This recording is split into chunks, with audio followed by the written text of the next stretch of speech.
lot for having me. My name is Mirjam, and this is joint work with Gregor, and the title of our work is The Morning After, Prescription-Free Access to Emergency Contraceptive Pills. So with emergency contraceptives, women can prevent an unintended pregnancy after unprotected sexual intercourse. And why is this important? Because with this second chance, women can save a lot of mental and also financial costs, since an unintended pregnancy often leads to abortions or unplanned, unwanted children. And the major factor impacting the effectiveness of these kind of drugs is treatment delay. So it is more effective the sooner it is taken, and consequently, many countries switched the prescription status. So in the old regime, women had to go to the doctor, consult them, get a prescription, and then go into the pharmacy. And now there's this change in the prescription status, so you can get it just directly, walk into the pharmacy without any prescription. So we have a look at the change in the prescription status. And to directly convince you that the prescription status really matters, I will show you some sales figures of European countries where we observe a switch in the prescription status in our data. So what you can see here is so the relative time here at the bottom. So time 0 is the quarter when a country introduced OTC access, and you see this huge jump in sales of about 50%, and you see that there's even an increasing trend in sales in the after period.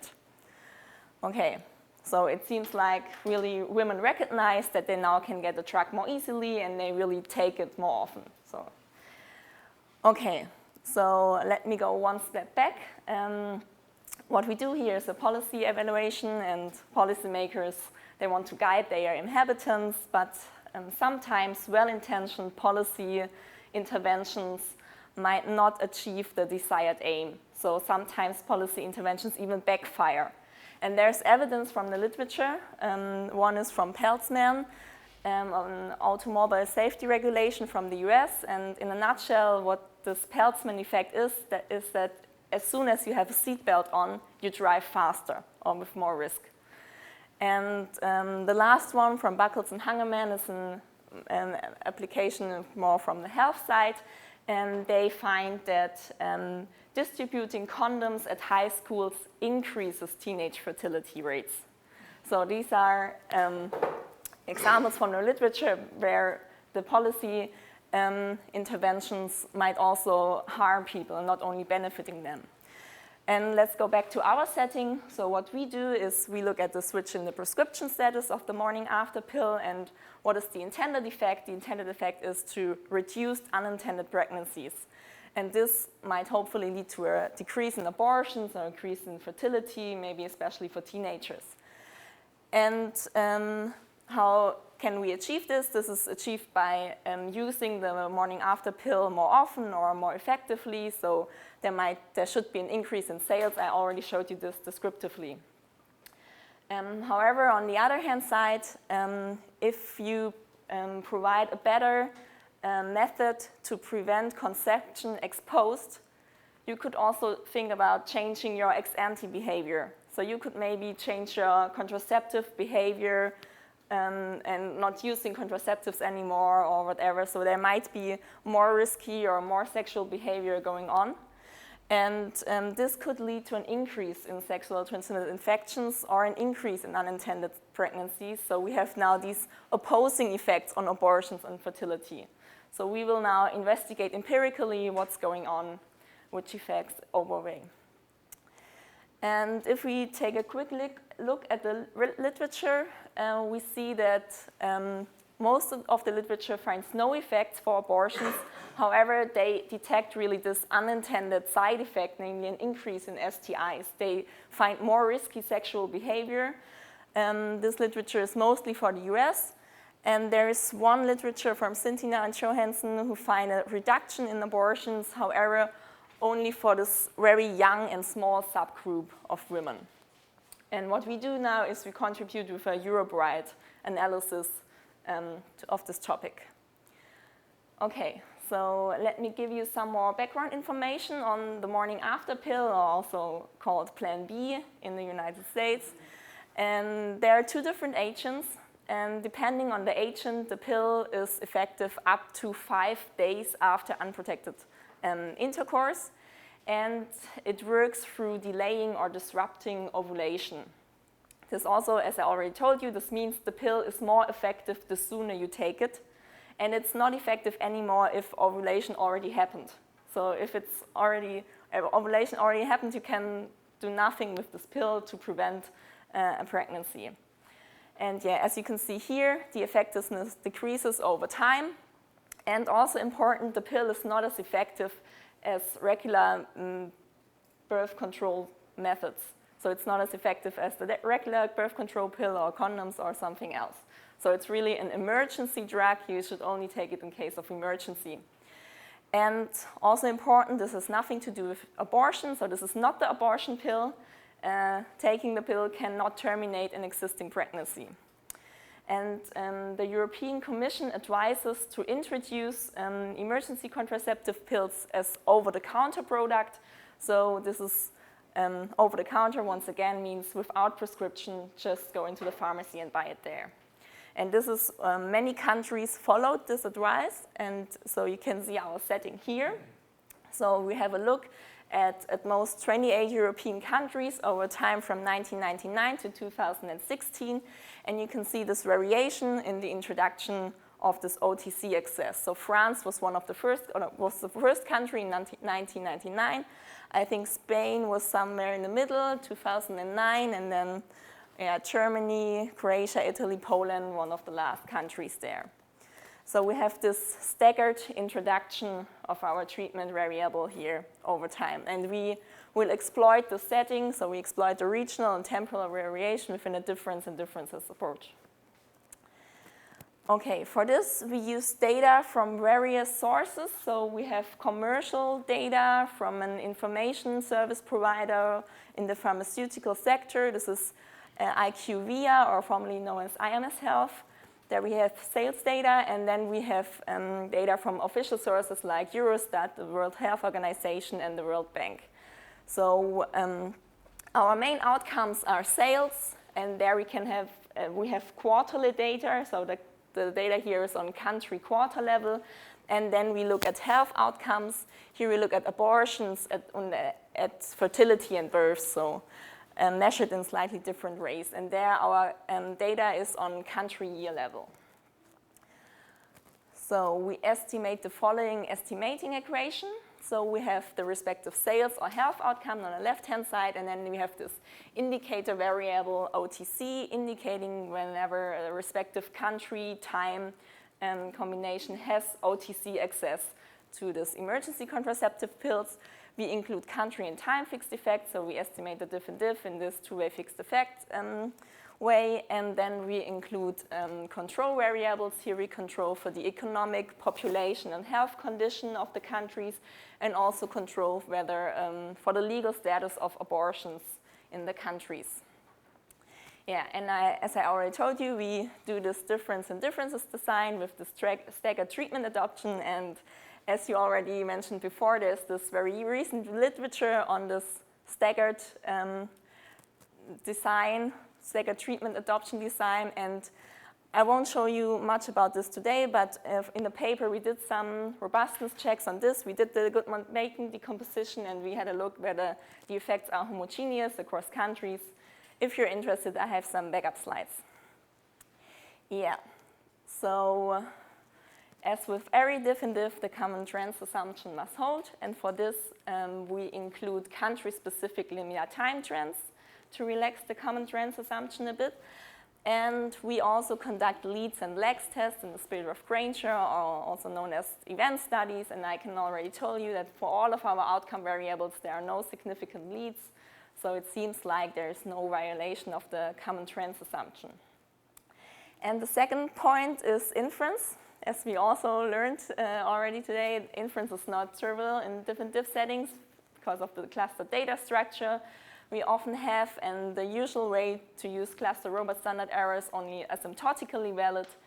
And since we have at maximum 28 countries which we can cluster on, we are thinking about this small number of cluster problem. And what we do here in this for this paper is we use randomization inference. And randomization inference is a rather old resampling method, and what it does, so it revises the conventional idea of repeating sampling from an underlying population to a fixed data at hand and now permutation of the treatment variable. So what we do precisely here is that we permute the treatment variable 10,000 times, and then after the permutations, the random permutations, there should be no systematic link between treatment and outcome anymore, and we get a reference distribution for testing under the null hypothesis of no effect. So the gray bars here are now the randomization distribution. This is now our reference distribution for testing. And what you can see here in the picture is, so this is the original t-value with conventional standard errors. Then this t-value decreases tremendously if you use cluster robot standard errors. And then usually you compare this t-value to the t-distribution, so the black line. However, this is not valid in our case, so we compare it to the randomization distribution. And what you can see is that we lose mass in the middle of the distribution, which shifts more to the tail, so it makes harder to reject the null hypothesis. So we're using this to evaluate our effects more conservatively. Okay, and this is also our first result. So this is for units sold. This is our first outcome variable, and what you can see is a positive and still significant effect. And yeah, so this is our first outcome table. So for units sold and revenues, we find highly significant and positive effects. So let me guide you through the table. In panel A, we start with a raw diff and diff without any controls, and we have an effect of about 3 packages per 1,000 women. So OTC access increases the sales of EC pills by about 3 packages per 1,000 women, or 28 euros per 1,000 women. Then we include control variables, and the effects decrease a bit, but not much, and then we use cluster robot standard errors. Then you can see that the standard errors increase tremendously, more than 300%. However, so yeah, it seems that it's a clustering structure in the data. However, the standard errors are still highly significant. And last but not least, we include these country-specific linear time trends, and the effects are still there, about the same magnitude and highly significant. Even evaluated with our eye, they are significant on a 5% level. And if we look at the magnitude, we see relative increases of about 89% for units sold and slightly above 100% for revenues. So to speak, first stage effects, the pill, it is recognized that the pill is now available over the counter. It is bought more women buy it and use it, and this also increases sales for the pharmaceutical sector. And here are the effects over time. So these are the event studies for these outcome variables. What you see, no significant leads before, the effects lie around 0, and then there's this jump at the quarter of the introduction, and the effect is quite stable or even increasing over time. Okay, so this is the first part of the sorry, yeah.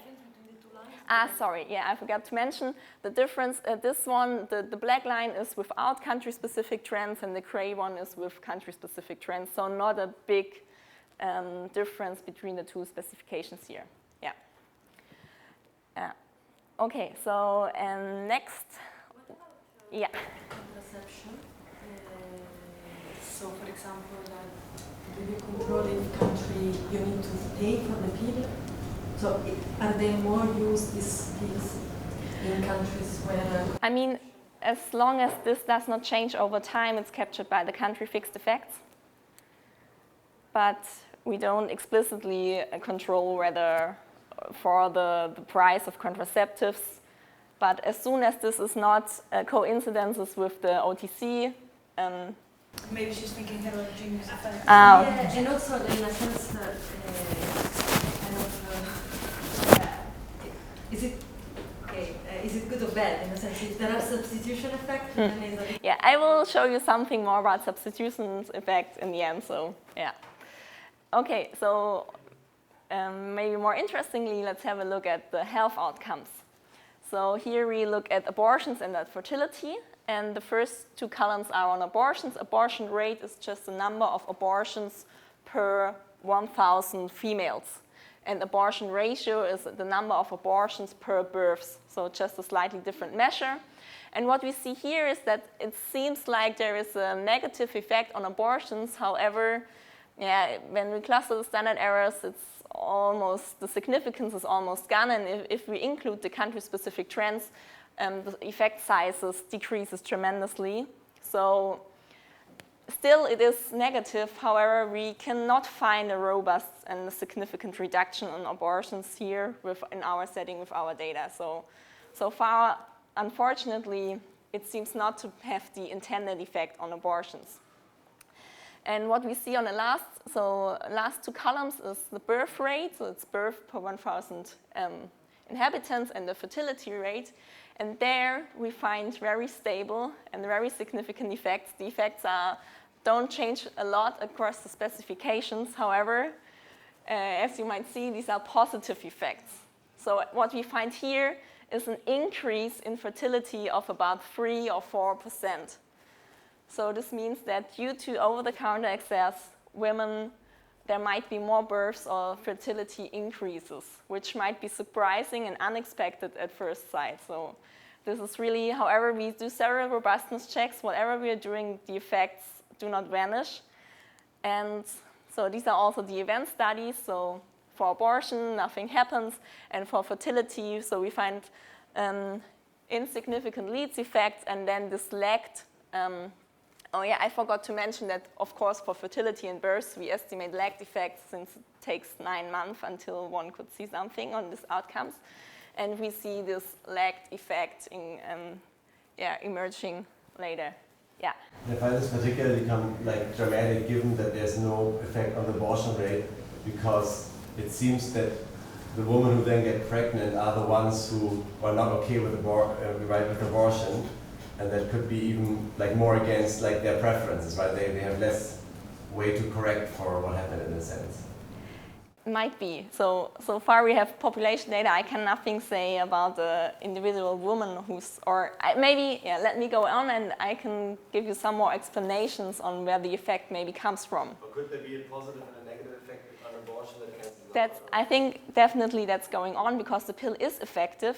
There must be some unintended pregnancies reduced. However, if there's also an increase in abortions, these two effects might maybe lead to this insignificant result here. Yeah, definitely. Okay, but let me go in more detail on this surprising fertility effect. So what you see already here is this is the age group 30 to 34. So we can have a look at separate age groups for fertility. And this is where the strongest effects appear.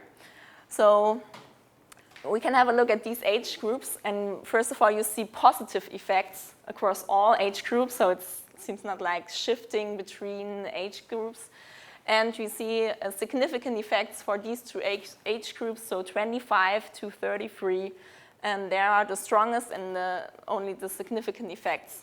So we find that women, middle-aged women, maybe in the prime of their childbearing age, are driving in the effects. And it is not driven by teenagers as suspected, maybe, and as often focused in the literature on.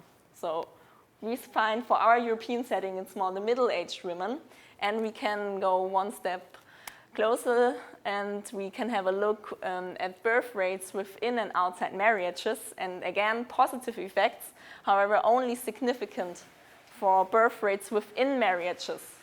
So the result seems to be driven by middle-aged women in rather stable relationships like marriages. And once again, we can have a look at STIs. And you have to trust me, I have the backup slide. We find no significant effects on the most common STIs. So how does this fit to our story? If you think of unprotected sex, this comprises two different types of risks, namely the risk of getting infected with an STI and the risk of getting pregnant. However, if you have unprotected sex within a stable relationship, so if you don't have multiple partners, you only have the risk of getting pregnant and not the risk of getting infected with an STI. So far, we think that our evidence points into the direction that really the effect is driven by this middle age group in rather stable relationship who maybe change their behavior and chance it a little bit more, whether to get a baby or not, to get pregnant or what. Using it incorrectly, or that effectiveness is low? Yeah, this could be. I think so we have no evidence for this, but I think many women are misinformed about the effectiveness of the morning after pill, and they don't know that it's important to take it as soon as possible, and that it is not as effective as the pill or condoms or whatever. So I think, although we see this increase in usage, maybe it's not. Yeah. Maybe the ones who really want to avoid an unintended birth, they're more informed, but from their Yeah. So if you say, I'm in the right age group. I have a partner, so maybe we can chance it. Yeah. Yeah. And do you have data on the pill, the contraceptive pill itself? So let me go on and be a little bit patient. So this is all that we can do with our European setting. And as a next step, since we are also interested, so where is this fertility effect coming from? We can zoom in on Germany. For Germany, we have additional data. We have monthly data, and we have additional data on other contraceptives. And so first of all, for Germany, here you have monthly sales data, and we see a similar pattern than for our European context. So Germany introduced its OTC access exactly in the middle of March 2015. And you can see this slightly increasing trends in sales, and then again this jump in sales data exactly in the month of OTC access, and then even a steeper slope. And the jump, it's about 50% increase. And what we can do here is, so for Germany, we only have the variation across time, and because it was introduced on state level. And the best we can do is a RD in time approach, so regression discontinuity in time. And after accounting for the time series structure of the data and so on, we estimate a jump of about 50%. So this is totally in line with what we find for Europe. And then we can go on. We can also have a look at births for Germany and also on sales of the regular contraceptive pill. So also for births, we find, if we again account for the time series structure and estimate this within an RD and time approach, we find about 3% increase in births, so also in line with our European results. And now we can additionally have a look at these sales data. So this is sales from other hormonal contraceptives, all except emergency contraceptives. And this, about 80% of these sales are the regular birth control pill. So we just say pill here. And what you can see here is there might be a slightly decreasing trend here. However, so the vertical dashed line is the OTC introduction of the EC pill, so of the emergency contraceptive pill. And you see that this is really a steeper slope. So the reduction is amplified here. And we can also, if we estimate it within our RD and time approach, we find a decrease of about 2.5% of the sales in regular birth control pill.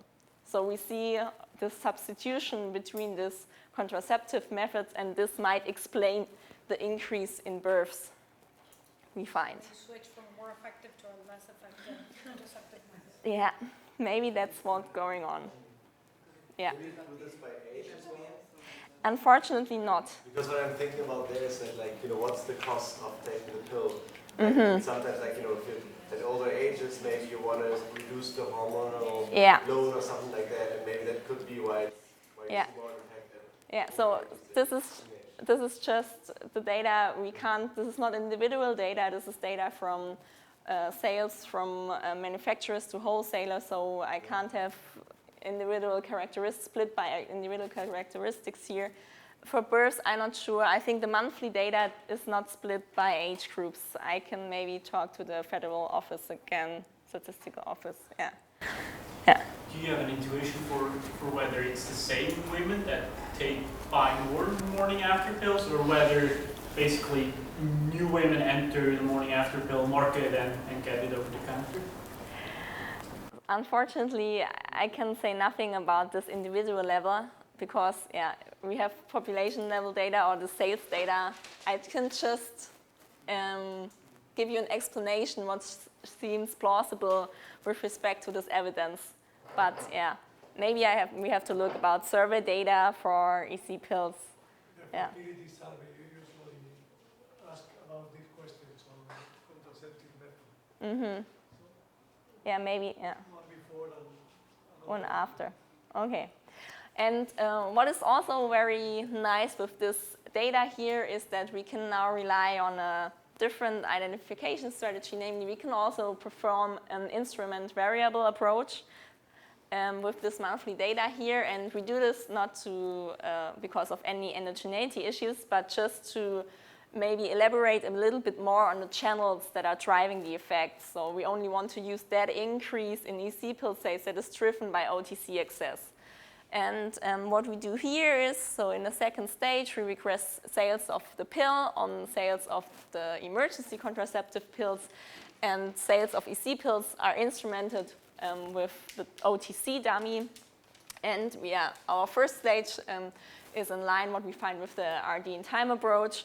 And then we find here this negative and significant effect. So this seems like there is a substitution between emergency contraceptives and regular contraceptives. And if we evaluate this effect with the first stage and at the level before, we arrive at about 2.7%, which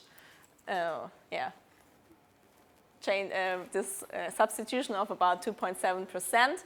And in the next step, we exchange just the outcome variable in the second stage. So now we have births, and again, we account for the lagged effect of births by pushing the values forwards by 9 months. And then same first stage, we now find that increase in sales of EC pills increases births by about 3%. So this is exactly in line what we find with RD before, and also what we find with our whole Europe analysis. And last but not least, we change the outcome variable in the first stage. So we now have OTC access on the sales of the regular pill. So we have a look how sales of the regular pills affect births, so the direct way. And we also, again, have this effect size of about 3% here. Okay, so let me sum up. So what we did here is we contributed with a European-wide analysis on OTC access of EC pills on sales and health outcomes. And what we find is a very robust and huge increase in sales due to OTC access. And this certainly also raises revenues for the pharmaceutical sector. And however, we are not able to find a significant and robust reduction in abortions. So it seems like the policy intervention has not the desired effect. And we find this surprising, very robust and significant increase in fertility. And there we go a little bit deeper, and we see that this effect is driven by women in this age group 25 to 34, so middle-aged women, prime of childbearing age, and also women in rather stable relationships like marriages, and together with this no effect on STIs. We conclude that this is driven even by women who are in a stable relationship, so who have not multiple partners and thus who are not at risk of getting infected with an STI, but at risk of getting pregnant. And then we even zoom in on Germany to explain the fertility effect even a bit more, and there we see that this substitution effect between emergency contraceptives and regular contraceptives, and this might also explain the increase in fertility. So, but This is good news, huh? all in all, it now is debatable maybe whether this is a success of the regime switch. Yeah, you might find arguments for both sides. I mean, for Germany, I think it's not bad to have a little increase in fertility.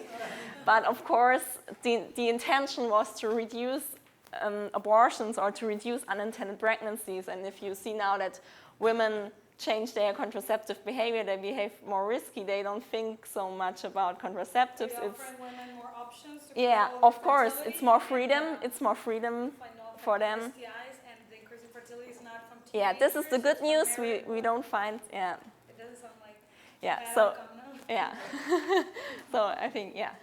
I want to ask if you can kind of connect the different magnitudes a little bit more, in particular, like, I mean, if we assume that all the additional births come from women who did take the pill, right? I mean, they could, of course, also the treatment that like, oh, you know, the pill is available, but in the end you didn't get it, right? Or But let's say all of them got that, like, what's the rate that it failed? And then also, I mean, you said from the beginning, right, that like, there is, if there was already the ovulation or something, then there's nothing that can stop it, right? Yeah. And then you can probably have the probability distribution of that event, right?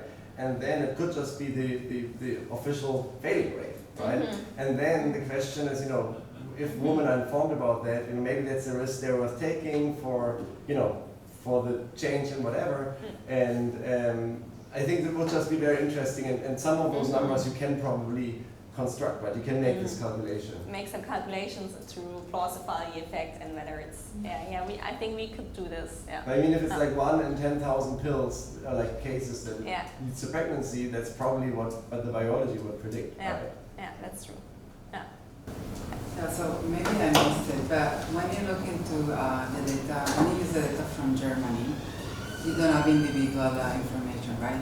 No. So you don't know if these are the people between 25 and 34 in a stable relationship. No, unfortunately. So you're not really sure that it is like a difference in the composition of the sample, as he was pointing out, or if it is actually a replication of what you observe with the European data.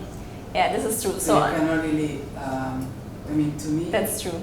Also because the effects are really large. Like I suspect that. So I can believe that they all substitute from a regular pill to the morning after. I mean, it would be really nice to see, for example, if you have education, then I suspect that people that are highly educated and maybe they don't switch because But wait, the health, I mean, there's negative effects of the regular Yes, pill that may be avoided if you Yes, switch to that's the point. the morning after. So actually more educated women may be better Yes, informed yes. about avoiding. There's all this literature about the negative effects of hormonal contraceptives. So it might be the rational thing to do if you're married in a stable relationship, just, you know, give up the pill and it's actually. and just get the morning. Yeah, unfortunately, so we have no individual level data for Germany here, but what I can show you is maybe a bit of evidence. So this is survey data. This is the best we can do on individual level data. This is survey data from Germany. So you also see the decrease in the usage of the pill here. And maybe this is what explains it also a little bit. People are asked how consistent do you use contraceptives? And you see that, so we compare the two regimes, so they have no OTC access, they have OTC access, and we see that they use contraceptives more inconsistently, and these differences are significantly different. So they seem not to be huge, but it seems that people really recognize I can now change my contraceptive behavior and maybe behave in a different way. But yeah, this is just small survey data from Germany. Yeah. Yeah. In your IV, I think I might have missed it. Are you using the OTC dummy as an instrument for both the pill and the morning after pill separately? Yes. Right, so in that sense, I think the reduced form might be better because here I don't know if you can interpret these things as the causal effect of each pill because the exclusion restriction might not. Well, basically, like the instrument affects both things. I don't know if you can attribute all the effects. If I can interpret it separately, you mean? Right. Okay, yeah. Okay, maybe we have to be a little bit more cautious here. Okay. Thank you.